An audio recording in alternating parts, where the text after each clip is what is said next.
In an unexpected turn of events, the American public has been jolted by the latest announcement out of Washington. News broke this morning that a sweeping new round of direct financial relief has been officially signed into law, and for millions of citizens struggling to keep pace with rising costs of living, this could not come at a more critical time. The measure, which centers around $2,500 direct payments to eligible individuals, has been hailed as a lifeline in the face of mounting economic pressure. For weeks, speculation had circulated about whether a substantial new package would materialize, and now that signature ink has dried, the confirmation is sparking immediate waves of reaction across the nation. This new relief effort arrives at a time of heightened economic anxiety. Families have faced persistent challenges with inflation squeezing household budgets, grocery bills climbing, and energy costs leaving many with difficult decisions between paying rent or covering necessities. The government's move to greenlight a robust stimulus package is being framed as both an economic necessity and a political statement. Supporters argue that the payments will provide a crucial cushion, injecting disposable income directly into communities, while critics caution that the measure could exacerbate inflationary pressures. Regardless of the debate, the sheer scale of the relief, combined with its direct delivery to citizens, ensures it will be felt almost immediately. The signing of this package has also stirred political currents. Former President Donald Trump, at the center of this decision, described the move as an emergency action aimed at stabilizing American households and ensuring that everyday people see tangible benefits in real time. Trump's remarks emphasized urgency, declaring that when families are forced to choose between medicine, food, or gas, decisive leadership must cut through red tape and deliver results. His framing positions this stimulus not merely as financial support, but as a rallying cry to restore faith in government responsiveness during times of strain. The symbolism of the signing event was underscored by carefully chosen language, casting the relief as not just policy, but as proof of strong governance in moments of crisis. Public reception to the announcement is already a mix of optimism, skepticism, and relief. On one hand, countless Americans who have long awaited substantial federal assistance see this as overdue recognition of their struggles.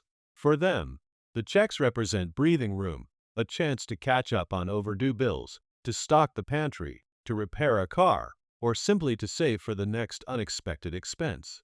On the other hand, critics on economic and political fronts are quick to raise concerns. Questions loom about long-term impacts on the national debt, potential inflationary aftershocks, and whether the measure is a short-term bandage rather than a long-term solution. Still, the immediate resonance of $2,500 per person is hard to ignore. Numbers this tangible cut through political rhetoric and speak directly to households in need.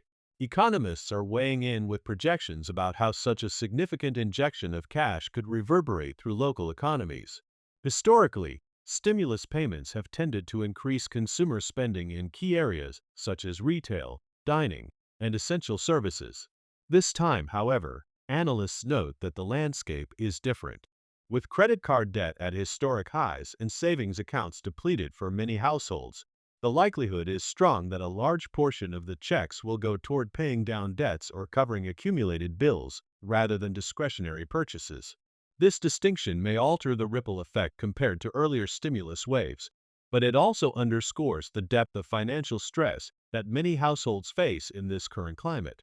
Political strategists are also dissecting the timing of the announcement. With elections looming, few moves carry as much immediate impact as direct financial aid.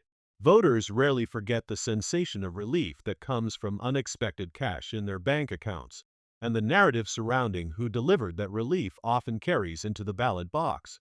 Trump's decision to not only approve the measure, but to frame it as an urgent, people-first initiative sets the stage for heated discourse in the months ahead. Allies will champion it as evidence of decisive leadership, while opponents will frame it as reckless spending or politically motivated opportunism. Either way, the discourse guarantees that the policy will dominate headlines for weeks to come. Beyond politics, there is a deeper cultural resonance to the announcement. Stimulus checks have become a symbolic marker of government response in times of crisis, tied indelibly to how citizens evaluate whether their leaders are attentive to their struggles. For many, the $2,500 figure carries psychological weight beyond its monetary value. It signals acknowledgement, a form of validation that the hardships of ordinary Americans are being seen and acted upon.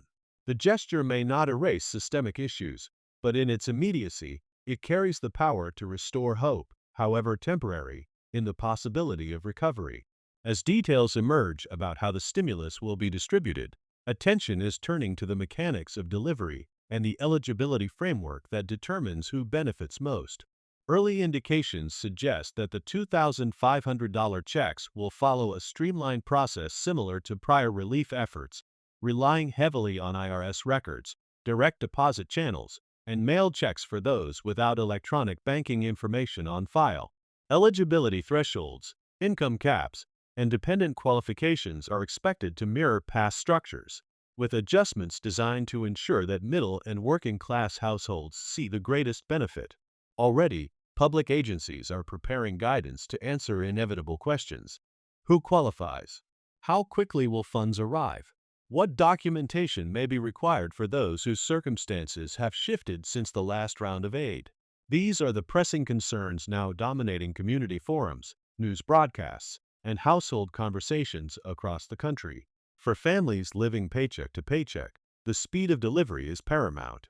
In previous relief rounds, bureaucratic delays and technical errors left some waiting weeks or months, while others received funds almost immediately.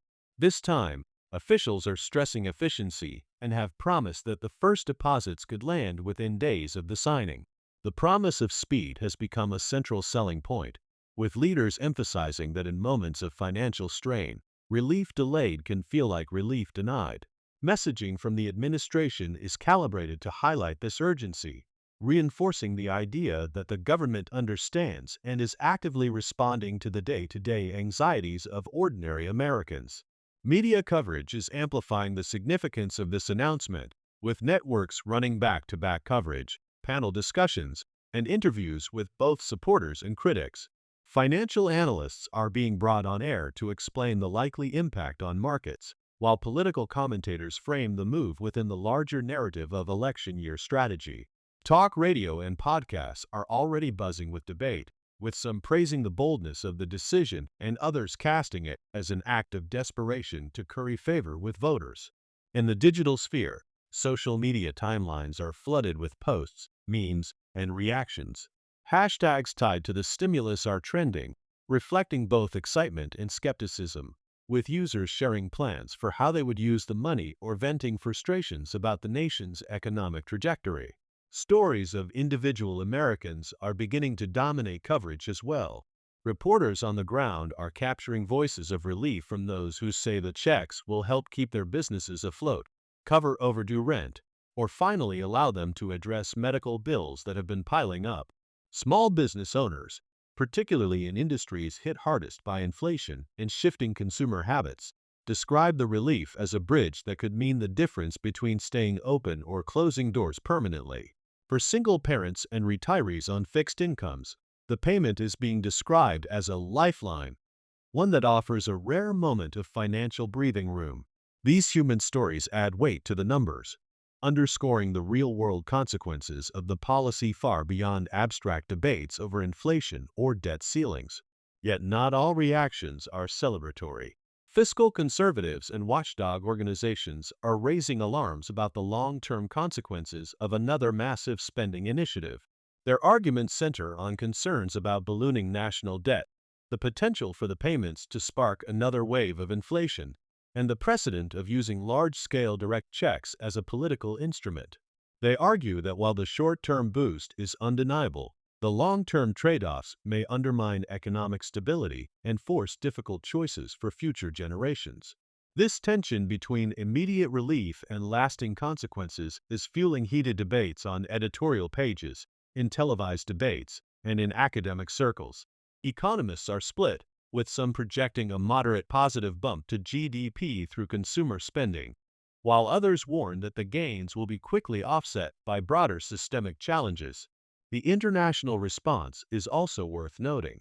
Allies and competitors alike are watching closely as the United States once again deploys direct cash relief at scale. Global markets are sensitive to such moves, particularly as they intersect with ongoing questions about interest rates, trade balances, and currency stability. Commentators abroad are framing the decision as a demonstration of America's willingness to prioritize domestic stability, while critics suggest it may signal vulnerability and reliance on debt-driven solutions.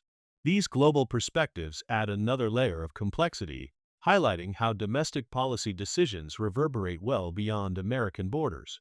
In the weeks ahead, the rollout of the checks will be scrutinized as closely as the decision itself.